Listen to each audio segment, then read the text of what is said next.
Hello guys, ayan, sa video ito atin namang ipiflex yung app nating mga pananim. Yan, madami akong kamatis guys. Ayan, meron siyang mga bunga na buti naman at nabuo ang kanyang bunga.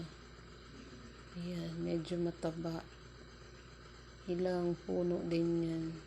Yung mga naunang kamatis medyo hindi na namumunga.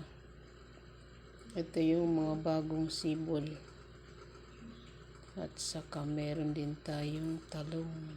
Napakalapad ng dahon guys, pero mamumulaklak na siya. Sana magkaroon ng maraming bunga, kaya lang parang napunta lahat sa dahon. Alam nyo guys, tuwing hapon ako nagdidelay kasi sobrang init dito sa taas.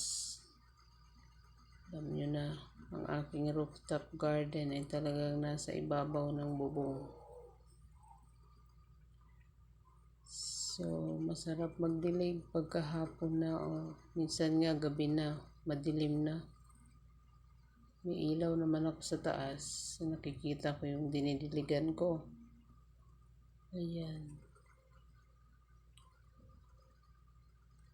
Meron pa tayo ditong kangkong. Sana dumami ang bunga niyang mga kamatis. Once a day lang naman ako nagdidilig guys.